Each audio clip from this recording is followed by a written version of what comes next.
live stream. And today we'll be talking about the bilateral security agreement between the European Union and Ghana, which have just been signed.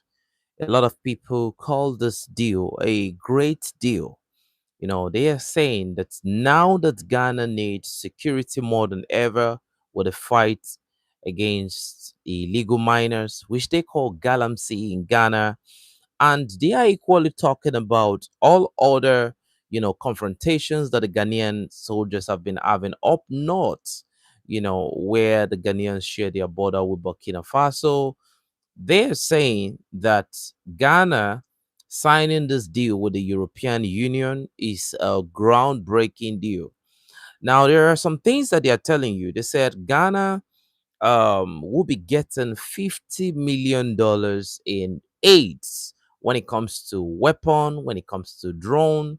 A lot of capabilities will be given to Ghana to further enable, the Ghanaians to get more operational victory on the line of contact. So the European Vice President Kaya Kallas was in Ghana. Now I'll tell you this: this is not just any deal.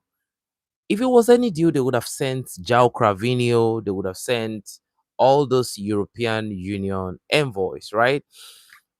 But for Kaya Kallas to be here, the next to Ursula von der Leyen, it means that this deal is somehow very important, okay? And that is a part of this deal that they don't want you to know. They don't want you to know that this deal is even more important to the Europeans than it is to the Ghanaians. In fact, based on the calculus of the deal, the negotiation, the terms of contract, you would see clearly that the Europeans, they just won another strategic diplomatic, deal. This is a win for them. And for me, I think this is just another bad deal for Ghana. And I will explain to you. Okay. A lot of Ghanaians have been saying that, it will further help their soldiers, their operational capabilities, that it will improve it and it will bring out good result on the line of contact. So families, let me take you to the details of this deal. Now, before we go, um, I want to say a very big thank you to the Android community because everything I said I was gonna get to improve our work, I already got. So I got this. It's a very good one. Then I got everything that I promised I was gonna get. So let's go into the details, right? The European Union deal with Ghana, right? The European Union, the European Union have signed a landmark security and defense partnership agreement, marking the first such deal between two parties, right? They don't even do it. They have this type of agreement with few countries that are probably helping them. Okay. But for the European Union, who is a trade alliance, right, to be signing security alliance, to be giving guarantees to Ghana on security. Remember, Ghana still has some French forces, special forces that came to train them on illegal mining, on countering the illegal miners in northern Ghana. You have American troops in Ghana. Recently we have Ghana having a operational maneuver with you know, you see, there is a country that recently came to Ghana, right, to train Ukraine. So now we are now seeing the Ghanaians, um, having a bilateral cooperation with the European Union, right? This is a different conversation entirely. Now, I'm just going to read it through. So I'm going to tell you what they want you to hear and what they don't want you to hear. And the number of times the Sahel was mentioned in this whole conversation was just to was out of mind. Okay. Now they said the agreement, okay, they said this partnership aims to strengthen cooperation in areas such as counterterrorism, intelligence sharing, crisis response, and cyber security. Okay. The agreement is expected to deepen collaboration in addressing emerging threats, including terrorism, maritime insecurity, and cyber threats, especially as insecurity continues to rise across Africa and the Sahel. The European Union is providing Ghana with security equipment, including surveillance drones, vehicles, motorcycles, and advanced communication systems to support operation on the ground. This partnership reflects a shared commitment to peace and stability and sustainable development, okay? And it's essential for protecting lives and maintaining peace and stability across the sub-region. Ladies and gentlemen, permit the Android community representative in Android to announce to you that this is what you want, they want you to hear. This is it. This is what they want you to listen to. Now, it's my strategic duty to extrapolate and bring it to the public domain what they are not telling you. Ghana took a serious knockdown in this deal.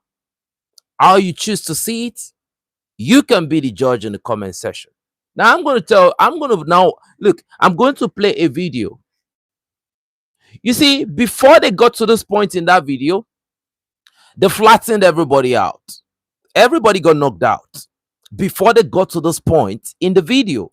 It was a long video, and the essence, the reason why the video was so prolonged was to probably rock everyone to sleep, so that you will miss the real deal.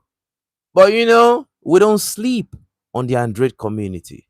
So let me tell you, let me just I actually called out the most essential part where you will hear about, I read the whole article. There was nothing illustrating what the Europeans will be taking in return. Permit me to read, to show you the conversation of Kaya Kalas. Now we are supporting, of course, also the different approach when it comes to economy, because I think it's important that we also deal with the root causes of instability, which are stemming from economy, and therefore, our support in various projects via the Global Gateway, but also, different support mechanisms that we have, and this is important that we continue to see what more is there. We also were exploring the bilateral possibilities. I mean, what we are interested in are critical raw materials, and also what kind of cooperation we could have there, plus also energy. Now we are supporting, of course. Some people did not hear it. I want you to hear that part again. To see what more is there. We also were exploring the bilateral possibilities. I mean, what we are interested in are critical raw materials, and also what kind of cooperation we could have there, plus also energy. So I gave you the whole thing. I've seen a lot of posts. I've seen a lot of posts on YouTube. I've seen a lot of posts on X.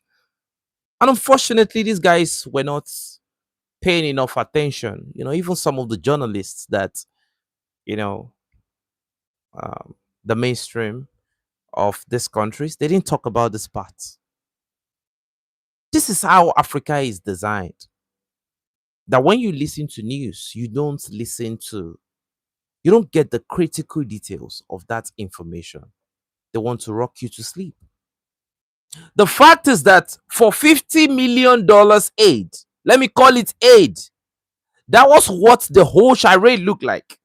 We are going to be helping them get out of terrorism, getting out of their own problem that was created by them. All right? That was what they want you and I to believe.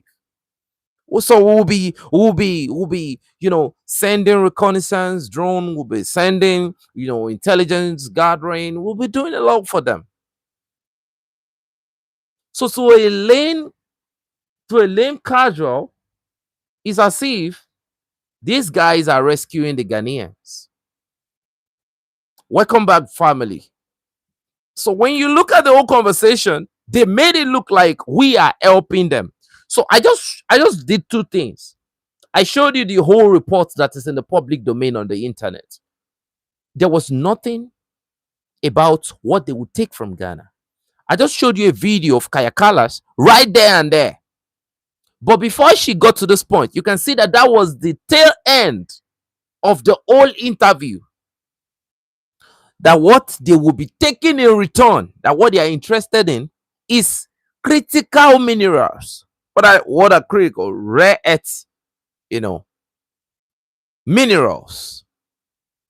And she wrapped it all up by saying, not only rare earth minerals, the European Union, she talked about they're interested in energy. That was what brought me here today. So Ghana just took 50 million for an elongated deal that has no definitive terminal point. Okay? $50 million in AIDS. You see, this is the perfect picture of what has been going on in Africa for a very long time. Look, I'm not even hurt. I'm happy that you all are seeing it now. Probably a lot of people might have been reading about this in books, that Africans are given AIDS, their resources are taken away cheaply. You see, there was a call between Emmanuel Macron and this and that, and the next thing you heard was that Nigeria just signed a security agreement with France and all of that. This is it. Critical materials, energy. Critical materials and energy. That is the two things right now. And again,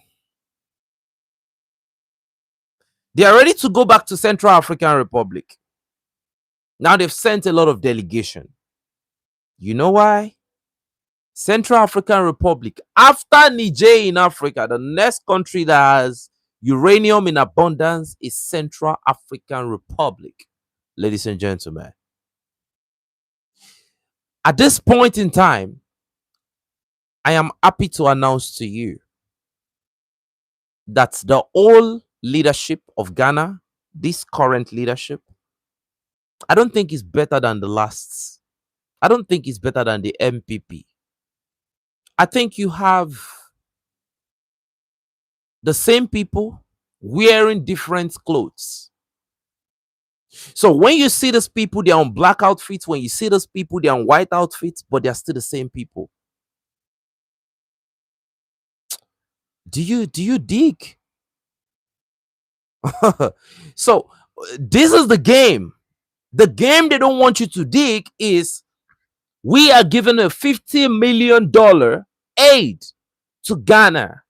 Intelligence sharing, bilateral cooperation, and all of those shenanigans. And at the end of the day, Kaya Kallas, the vice president of the European Union, had a long interview. So long, and she was just saying a lot of things, and I was like, being a critical thinker, I was like, man, you are not going to knock me out. I will listen to every detail. I was scrambling everywhere for this information because I know there was going to be a bad knockdown somewhere. I was just so convinced. And guess what? Kaya Kallas said that that was their only interest for $50 million aid. That was there for the guys that are coming in right now. For the ones that are coming in right now, let me play it for you again. This information is not on the public domain. Now we are supporting, of course, also the different approach when it comes to economy, because I think it's important that we also deal with the root causes of instability, which are stemming from economy, and therefore, our support in various projects via the Global Gateway, but also, different support mechanisms that we have, and this is important. That we continue to see what more is there. We also were exploring the bilateral possibilities. I mean, what we are interested in are critical raw materials, and also what kind of cooperation we could have there, plus also energy. Now we are supporting. So what the whole deal with Ghana has nothing to do with the security of Ghana, because you will sit down and you wonder how many countries are there, how many partners, like where is Ghana going, where are they coming from, what is the objective, what is their strategic plan for the future. Do these people not think the French were here, the Ukrainians were there, Americans are there, Germans are there, everybody coming to give you security lectures? So you've been seeing Ruto, you've been seeing, whatever Ruto is doing, you've been seeing all those presidents. Look, these people come out on social media to tell lies to you. That's how it's supposed to be. They stand on some stage in their country and they tell you great things. And when the vice president of Ghana spoke, man, I started touching my head because I couldn't feel my scalp. I couldn't feel it. So the EU is not going to do anything strategic with Ghana.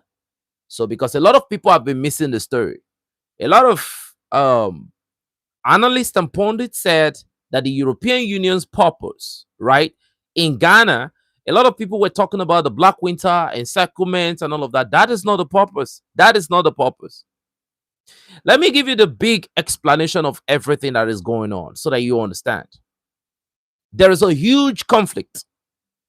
There is a war in the Persian Gulf. And this war in the Persian Gulf is supposed to be affecting every nation state of the world.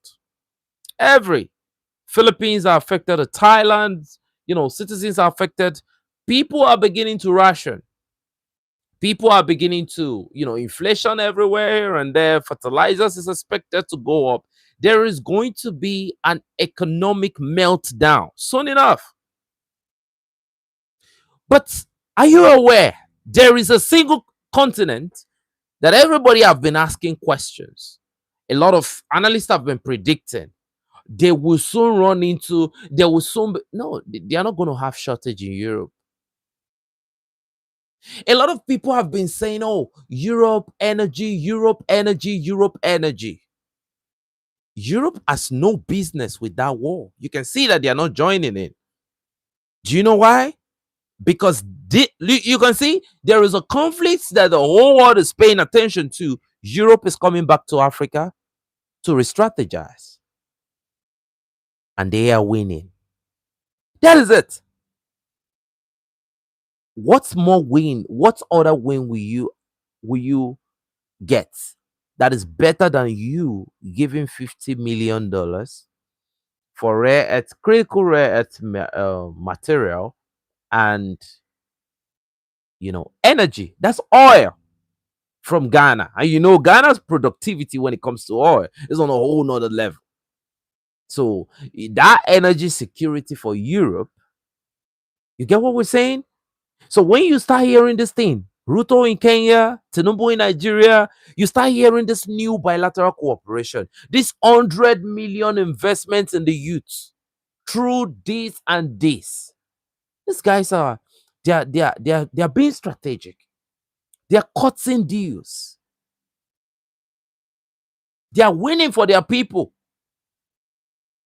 But what are the African leaders doing? Now, my big question is this: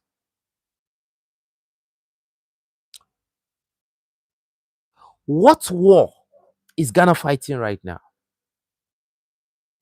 Ghana is so peaceful and so data hotel to the point that you have Ghanaians in Lebanon, you have Ghana signing, mutual defense pact with 80, you have Ghana signing deal with Jamaica. Like, so why are so much players coming in to help Ghana, to train Ghanaian troops, to show them the light because they are in the darkness, they can't see? It took me the whole day, not like I didn't know what was going on, but I had a lot on the plate. I was invited to an occasion. you know I couldn't go because I was just so busy. I will be doing another one tomorrow. I will be inviting me to another hospital program tomorrow. But that is not even the whole thing.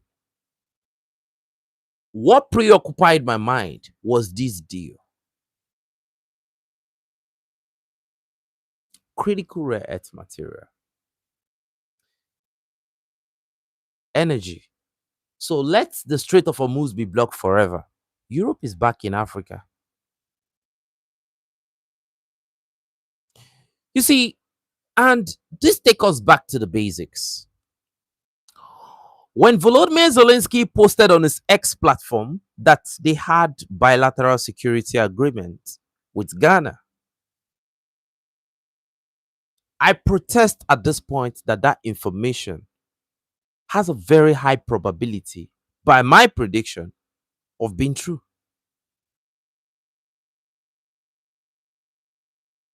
You see, the number of lies that we've seen from Ghana is undisputed, like meaning no dispute. You cannot dispute those, like you cannot contest with it.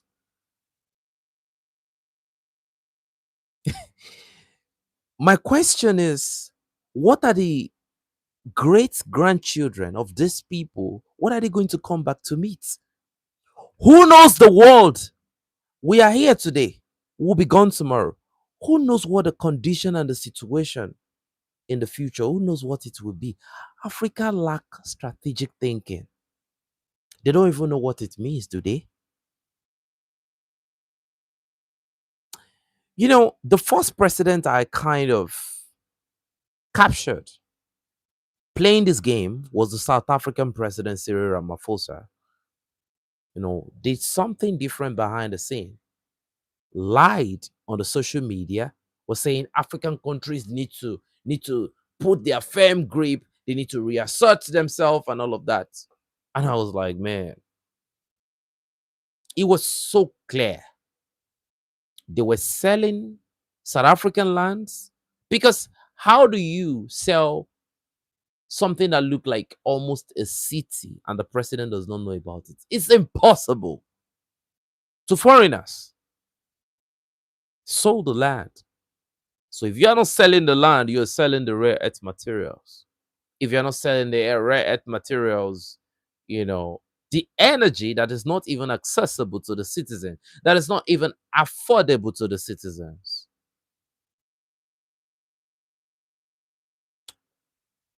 And the reason why it's not affordable to the citizens is because your resources are being, they are being contested for. So when you hear some of these noisy neighbors, because that's what I call them, when they give you lectures about constitutional order, which is a language that's very peculiar with Julius Maada Bio of Syria alone, when you hear, constitutional order, this is what it means. An order, right, that has been enshrined in the doctrine of the relationship, right, of Africa and Europe, where you are supposed to be the ones that give the free resources. Mr. Nelson, the free resources, why they are the ones that come, they take everything and they leave. That was not a bilateral agreement. That was a loot.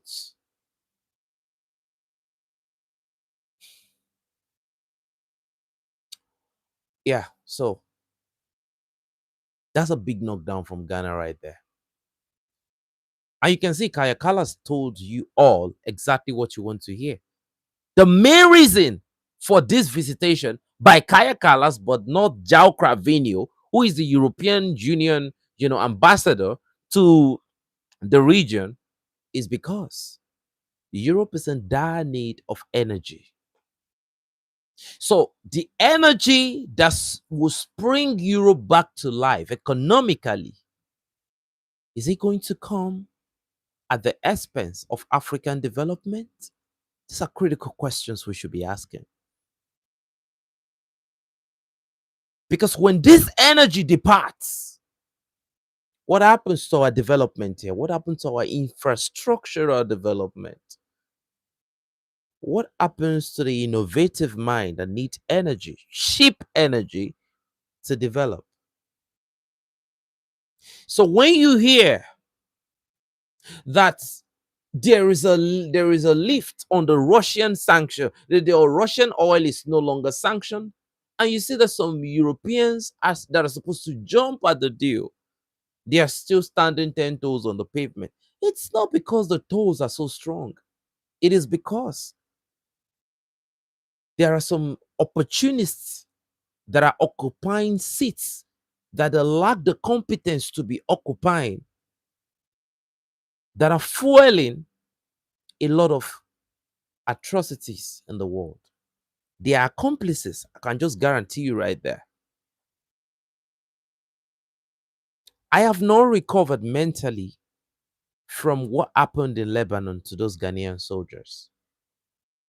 I've not. I continue to ask myself, like, what are the priorities? And here you are.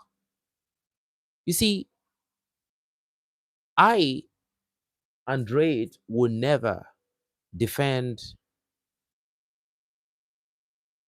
um, John Dramani Mahama, not even for a seconds again. Not. No, none of me, not me. It's one thing for you to be overtly dangerous. Is one thing for you, is another thing for you to be covertly dangerous. When you're covertly dangerous, you're worse than the individual that is overtly dangerous. You tell lies, you frame things, you act as if you are revolutionary, you're asking for reparation and all of that. So when you ask for reparation, the Africans are going to look at you like, yeah, they're asking for reparation. But none of those things are real. No, it's not real. It doesn't exist. Those people are doing the same thing that everyone condemns. As long as they remain in power, as long as they are not touched. But Niger has been able to break that hoodoo. Niger is saying we'll stand on business and nobody's going to touch us. Let's go to Niger. Because this is the key that opens the secret door, okay? That unravels the passage of whatever you've been seeing in the Alliance of Sahel recently. The whole criticism, the whole we want you to release Bazoum. We were unconditionally, we want you to return to constitutional order. This is what it's about. Energy.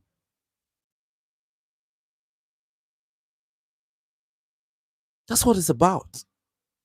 If they can't get the oil, we go nuclear. Energy. The Sahel has a lot of rare earth mineral. And when you look at the future of energy, the clean energy, the renewable energy, you're talking about lithium, you're talking about cobalt, you're talking about very, very essential rare earth material. Like zinc is a rare earth material. These are precursors for silver, a great semiconductor that you need in your chips, photovoltaic grids, in your solar panels, and so many things like that. You find those things in the Sahel. We only talk about uranium and all of that. But these are the critical deals that they don't want you to know. Akufo-Addo might even be, whatever anyone call him, but I think he's even a better person because you know that he was going to do this. You know what to expect. The worst is when you expect someone to be here and is there, and you are defending his interest that I know he will be here, but he's there.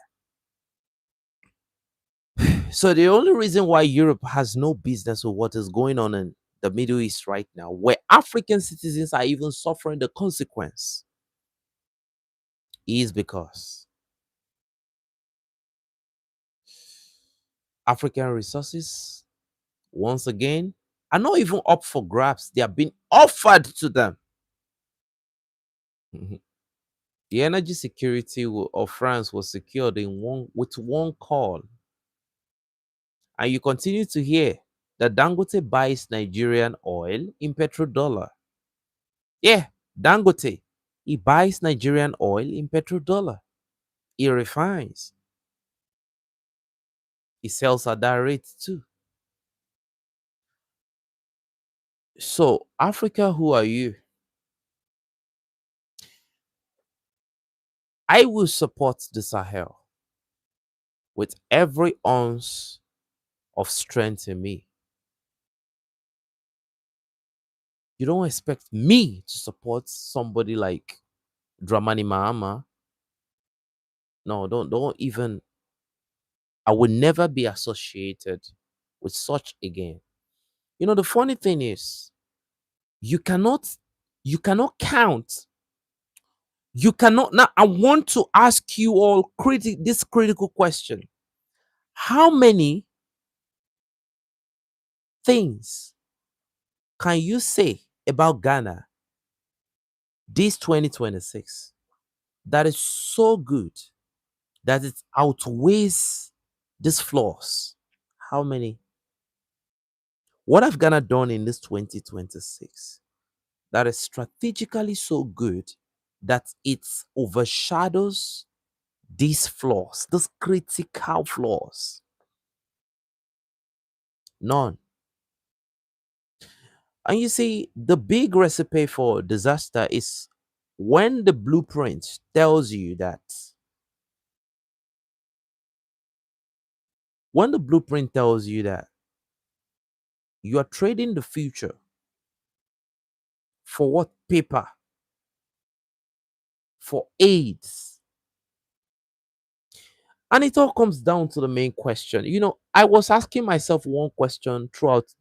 I couldn't do anything today peacefully. I was just walking around asking myself, what war is Ghana fighting? Why are they not in Sudan making those deals, supporting the Sudanese armed forces? Why are they not in Gaza?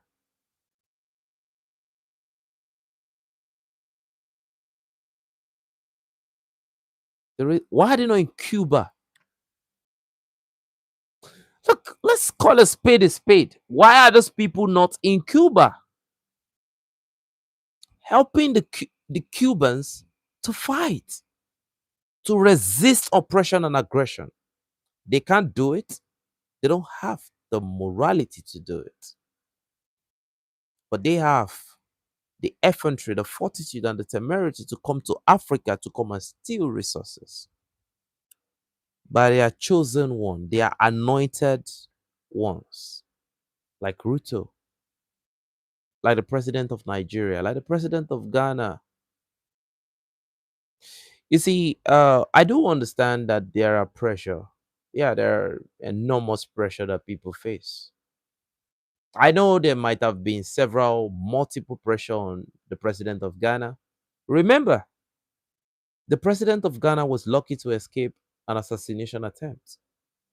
That was when he stood his ground. Yeah, that was when John Dramani Mahama stood his ground. Like, no, I'm not giving a quarter.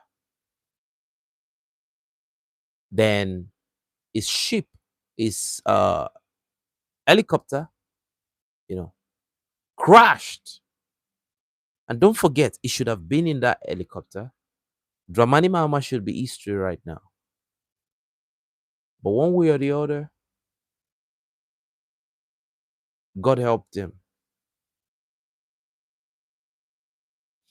This is true. You know, Togo is not hands in pocket with the Alliance of Sahel, but they are strategically cooperating when it comes to military. They are helping the Alliance of Sahel fight. They are fighting hands in hands like brothers in arms. I'm talking about Togo, legitimate fight. When the Burkinabes, when they go after these terrorists and they get to the border of Togo, Togo return fire. It's both sides negotiating from a place of overwhelming firepower. But what do we have on the side? So it's very, very unfortunate. And remember, the same Ghana, the whole Russian conversation. Yeah, there was a Russian guy. And the same people that framed the whole thing are now in Ghana now. It's so unfortunate a lot of people don't understand geopolitics and how it works and the flaws of geopolitics and the dark secrets of geopolitics. But unfortunately, Africans are not supposed to even talk about it because what they are supposed to be washing up some guys on social media with powder covering half of their face, looking like clowns. People who have no moral impact on our young ones. Those are the guys that gets a lot of traffic. Don't you know how dangerous this is? The people that come on internet and they are so inconsistent, they are so incompetent. There are celebrities that will tell you that education is a scam.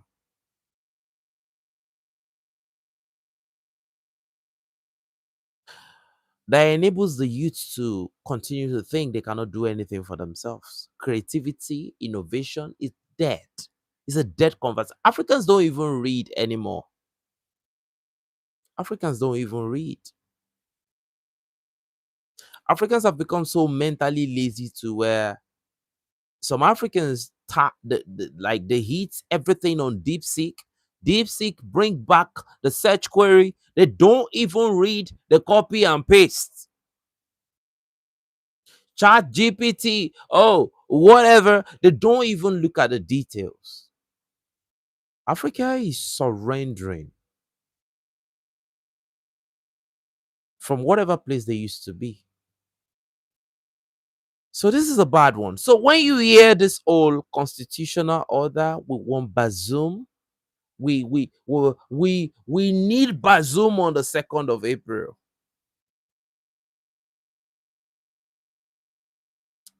This is it. Energy.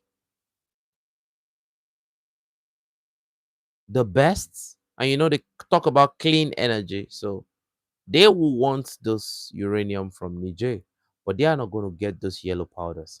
Now I'm going to say this. A lot of elements and entities have been talking about boots on the ground. If Bazoum is not released, and I'm hearing comments from some Nigerian officials, like if they try to force their way in and all of that, they might not even meet Bazoum alive. We are hearing some people saying they might try to invade. Nobody's invading anybody. I've made so many predictions. I've made predictions about the war in Iran. I've made predictions about situation in Nigeria. I've made predictions about situation in the Sahel. I need anyone to tell me one of the predictions where I've been wrong about the demilitarization. Some days ago, we talked about the drone, and I told you that There are guys that are being captured. I told you that they neutralized the drone command control center. I told you everything. Have you seen the latest clip coming out of Mali with terrorists that were captured that are confessing? Is a lot going on. So I'm gonna make this prediction that by the 10th of April, nothing will happen.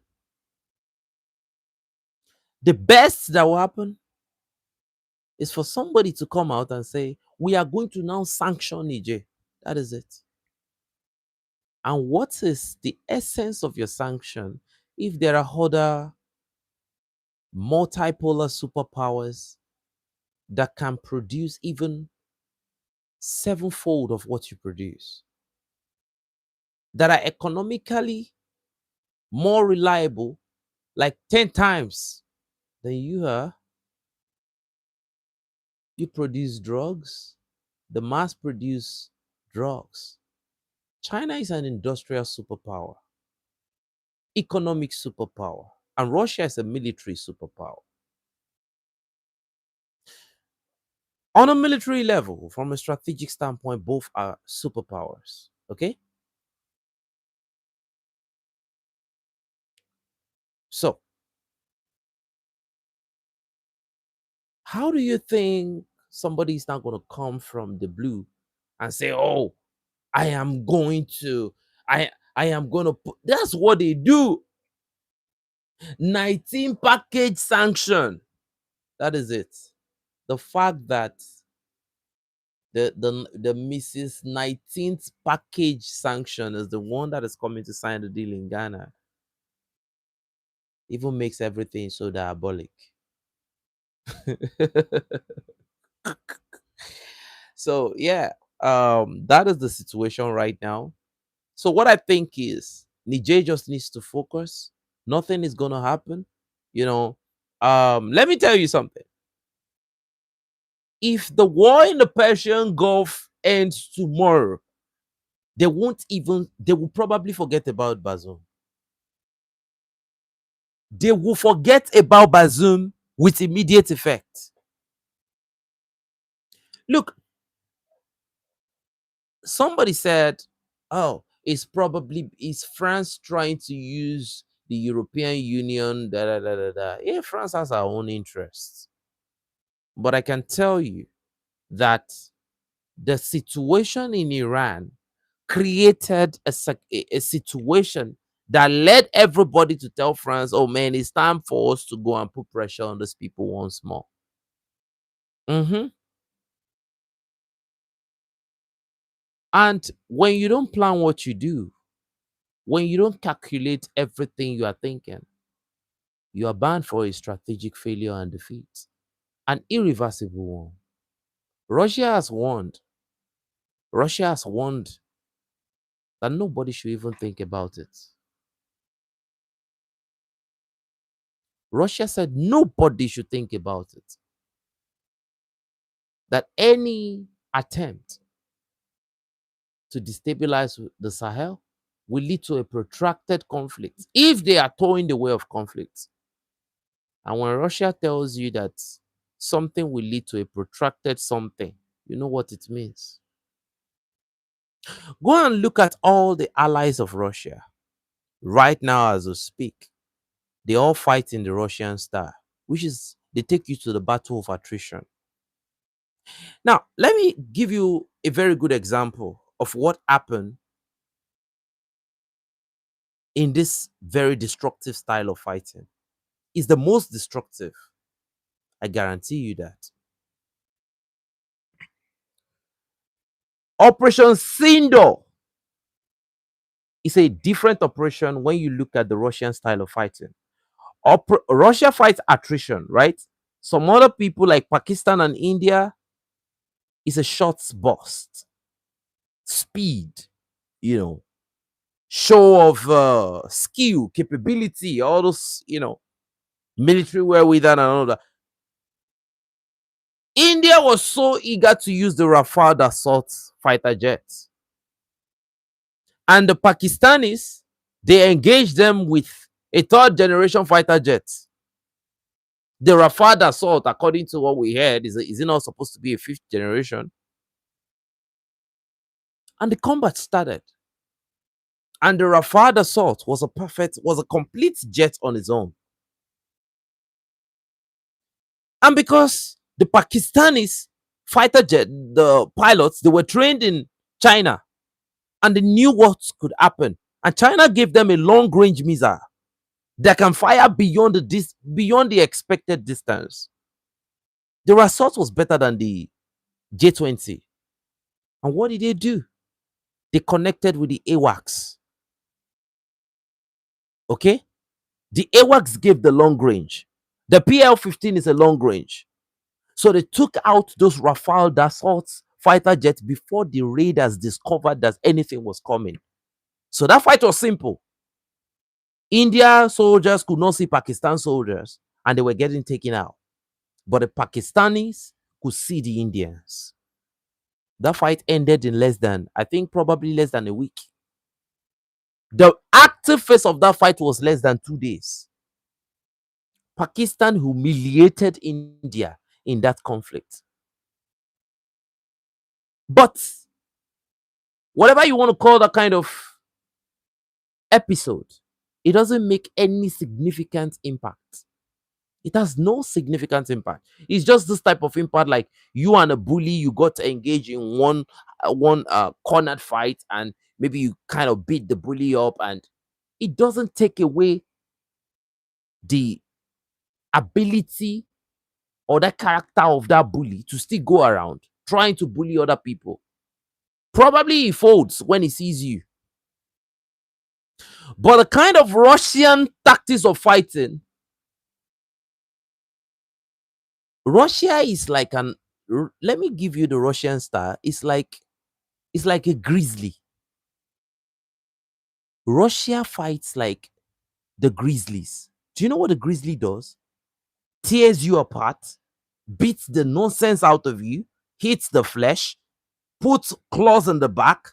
Like when a grizzly is ready to take you out, you are completely done. Your rib will be broken, your facial bones will get smashed, like the cranium might even get cracked.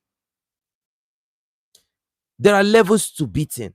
When you take the beating of the bear, it's worse.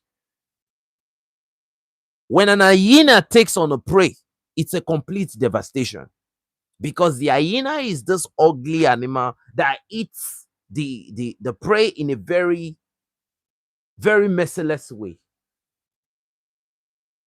When you hear attrition, don't wait, because what attrition does is that it will break every fabric of hope, soul, courage. Everything that you think you have will be taken away from you.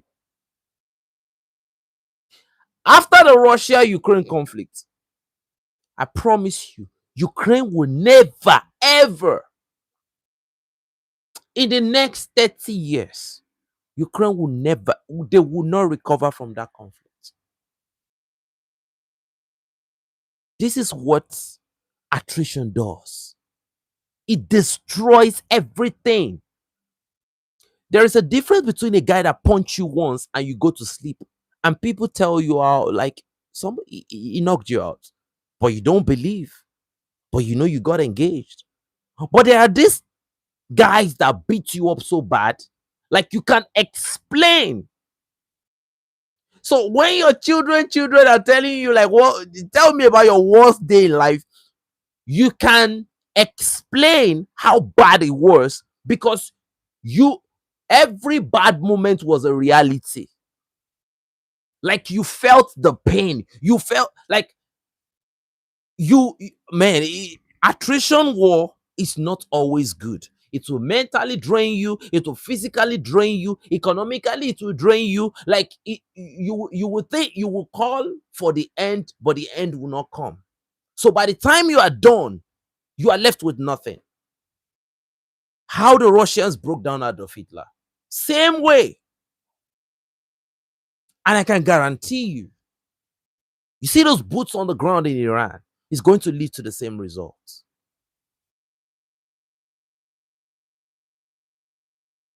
Attrition war is not good for anybody. You will look at the amount the Americans have spent on those conflicts. That is what attrition does to you. It takes away the economic, it takes away the economic leverage, like you will be done economically. And when they put boots on the ground, it's going to be a different conversation entirely. You put boots on the ground in Iran, you can see that they are so confident and they are boasting about that boot on the ground situation. Because they've mastered the art of attrition. And Russia is carefully sitting behind the scene, observing. They're negotiating the calculus.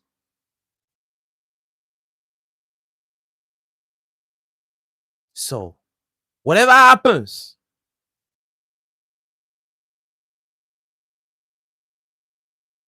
the same results you got where the Nazi Germany lost in Russia, the same results you are getting in Ukraine. We are approaching that moment in the Persian Gulf. And every party, I'm telling you, what you are going to see in the Persian Gulf, a lot of people are going to learn. And they are going to learn the hard way. And you know why the lesson will be learned over a long period of time? Is because of arrogance, public opinion. Look, you get beat sometimes, you want to quit, but because of how the public will see you. Have you heard what Professor Said Marandi said? Professor Said Marandi said, we don't want any negotiation. No way out of this. We will fight. Look, where is the 100% destruction of their capabilities, my dear? Where? Iran is so confident that they are controlling the escalation ladder. I told you all at the beginning of those conflicts. There is a difference between that guy that goes out there and hits people that have no strategic relevance to war preparation, to war planning, to war strategy. And there is this guy that's taking out the raiders. That guy is not only taking out the raiders. That guy is strategically following the escalation ladder. That guy has politically won that every missile that flies, the world flies, the global opinion flies behind those missiles, such that when he lands, the shock wave of joy ripples around the world. Iran has been strategic from the beginning. Look, we are now seeing a situation where I think they are doing what Iran wants them to do. Have you been in a have you? There are some guys you will play chess with. They are going to beat you in that chess, and they are going to tell you, "I knew you were going to make this move," and you made that move. They told you they've bombed so many things. Oh, we've done this, we've done that. The carrier strike groups are not even there. The Gerald Ford is not coming back anytime soon from Crete. The Abraham Lincoln, what happened to it?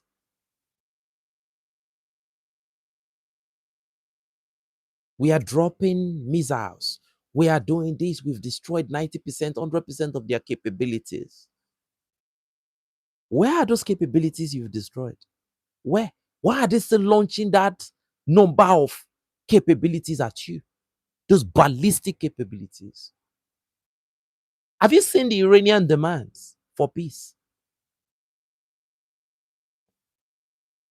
The guy that seek for unconditional ceasefire at first is now having to sit down and listen to Iran ask for an unconditional ceasefire. You see, an unconditional surrender. That's what Iran is asking for. If you look at those demands of Iran, America cannot accept it. And that's the problem. You will not accept it. You will now put boots on the ground. I said it many months back. I said, these people are going to put boots on the ground because, not because they have a strategy behind the boots on the ground, but they want to create a movement of national solidarity with these boots on the ground, such that when American people see Americans, getting overrun in the Persian Gulf, they are going to be like, oh man, it's time for war. No, no. You don't recalibrate in the middle of a protraction. You don't recalibrate. When people take you out of your conditioning game, you are walking on a different territory entirely. You will beg God for an off ramp. But there's no off ramp now. Iran does not want to negotiate. And you can see that Saeed Marandi is now saying you will see what will happen in the coming weeks. Why are they so confident? Where is that confidence coming? Where is that confidence coming from? Yet you keep dropping bombs. When I gave my opinion about the bombs that were getting dropped the other time, a lot of people will look at me like this guy is just saying things. I said those bombs were not strategic. When they give you the declassified image, videos, how many targets are they bombing? Like, how many targets had the Western allies, right? The Western fury, with that fury that is epic. How many, when you look at the ratio of KIA on the Iranian side and you calculate it by the population and you look at the attrition rate, you know that there is no way out. And let me tell you, this is how Iran is going to do the miracle. You see those guys, I've said it earlier. I said this war will end very quick when those boots enter Iran. And the moment the world has been waiting for is here. There will be no denying us this moment in history. When people talk about World War One and World War Two, I wasn't there. But we are seeing something that is going to look like that. Because the more look, Iran is dictating everything. Donald Trump said he wants ceasefire. He said we are talking. They said we are not talking.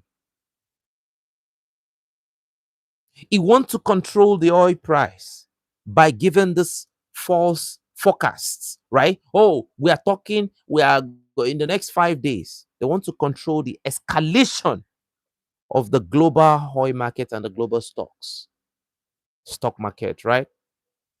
But you can't. You can't do these things. Then as time goes on, you lose credibility. So whatever you're going to say, it's not even going to affect what is going on the line of contact.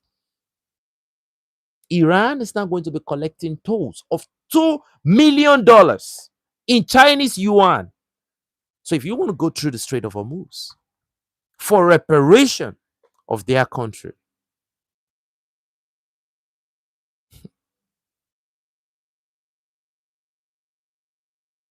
like I said, there is only one loser in this conflict. I said it at the very start, and I stand on my word today. The US lost this war. Israel,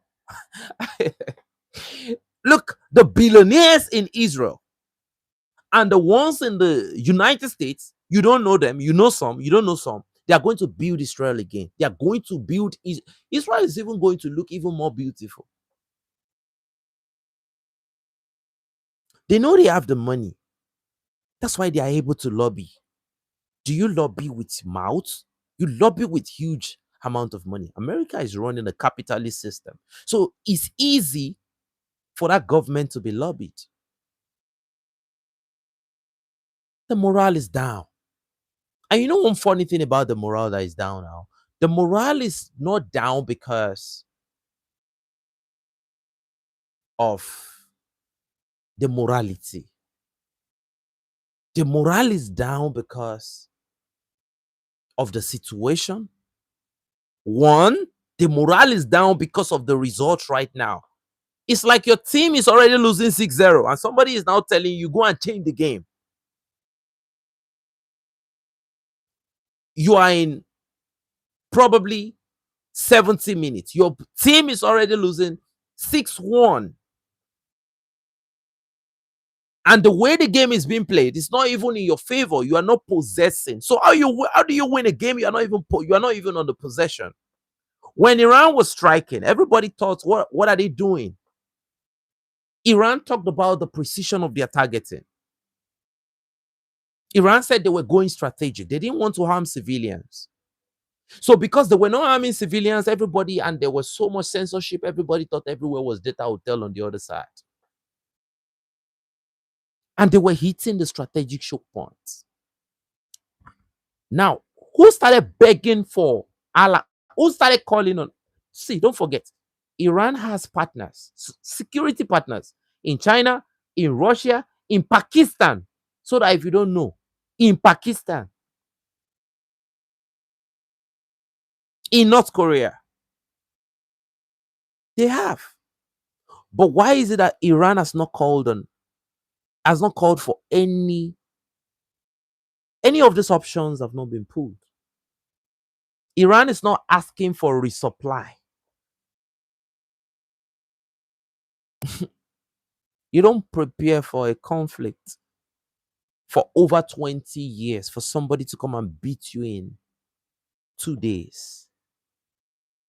You don't prepare for a conflict for 20 years or over, and somebody will come and do a two days run, a weekend run, to come and be eating shops in your streets.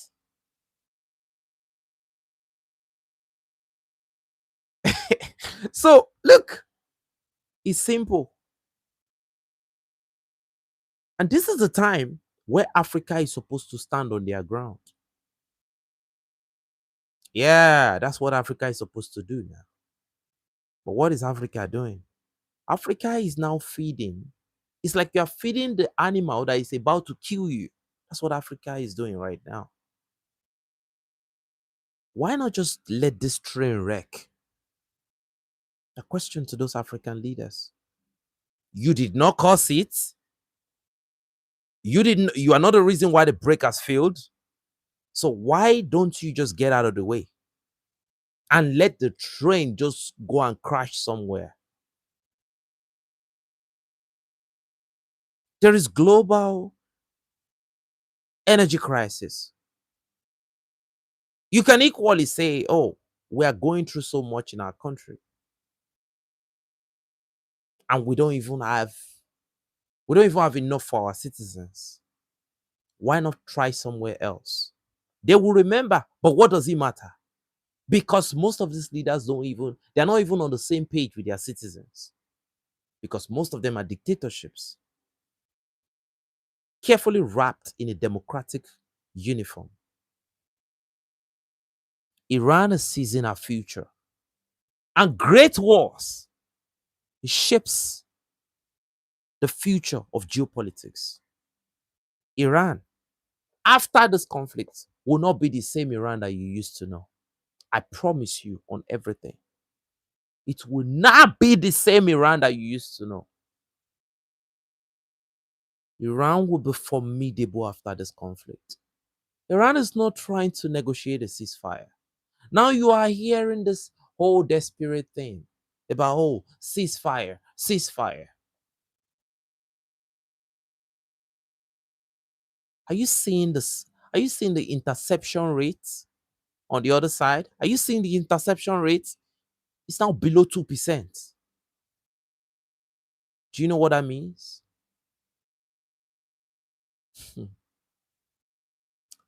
I see strategy on the Iranian side. I see complete strategy.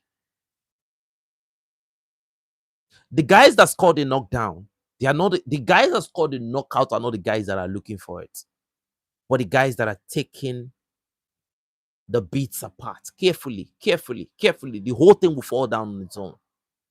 It will be a controlled demolition. Look, Iraq got liberated because of the kinetic intensity of what was going on. Do you know how many times Erbil was hit? Mamma mia. They told you they were winning the war. NATO got out. The whole NATO, for how many years, got out of Iran, Iraq. The war is not even in Iraq. And that was the Iraqi resistance, right? Then, after they left Iraq, by their own calculation, leaving Iraq was the strategy. Then they draw bombs. And after they draw bombs, the entire Iraq plus their military, they activated their defense doctrine immediately, respond to all aggressor with corresponding deterrence capability. So, now you have two strong countries, mentally extremely unbreakable.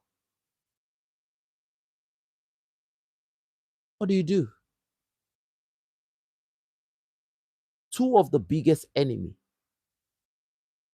that the West did not want coming together are now uniting: Iraq and Iran. Trying times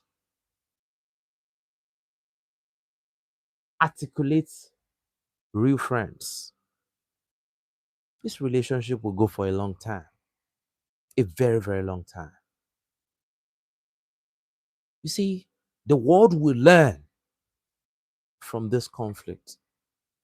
And those that are keeping us in a bubble, that are giving people this paper silver that don't exist, minerals they don't have, they keep online and try to, use lies and deceit and media propaganda and different tools to manipulate people. The truth is out in the open now. But again, I would say, now that the guys are falling on their own, the train has crashed. You just don't see it. It's not the heaviest shots that takes out the building. No, it's the small, the little cracks. My question to Africa is, what are you doing to yourself? Nobody's even harming you right now. Africa is harming ourselves. And let me tell you something before I go. Let me just give you a little bit about the terrorism situation going on in Africa. Are you aware that your leaders are aware?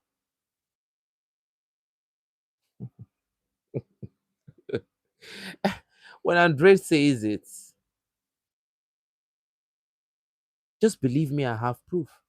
Are you aware that your leaders are aware, but they will play ignorant? You all have heard that some leaders in West Africa, they are doing settlements. And now the terrorists will now be emboldened to believe that they can't even control them because they were negotiating. Negotiation is a sign.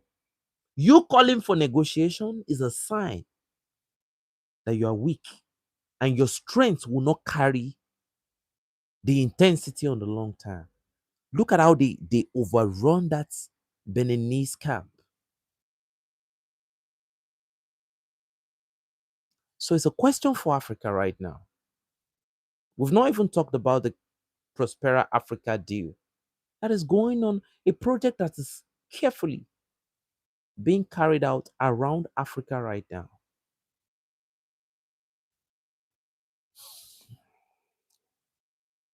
In a time where Africa is going through a new level of decay, I choose to stand with the Sahel because that is the primary choke point that is stopping, that is blockading the nefarious agenda right now. So the only fuel I can add to the resilience of the Sahelians is to pledge my support to those people. I'm not pledging my support to no $50 million for rare earth minerals and energy. Thank you, families, for coming, and God bless you. Everything I promised to get for the Android community, I already bought 80% of them. By next month, I should be done. So, Android community, we have a new face. We'll start testing it out this month, actually, so that you all can get a very, very interesting session. Start having dual sessions. We'll start having, next month will be beautiful. April 1st is my birthday. So I plan to give the Android community my best in the month of April. Thank you, and God bless you.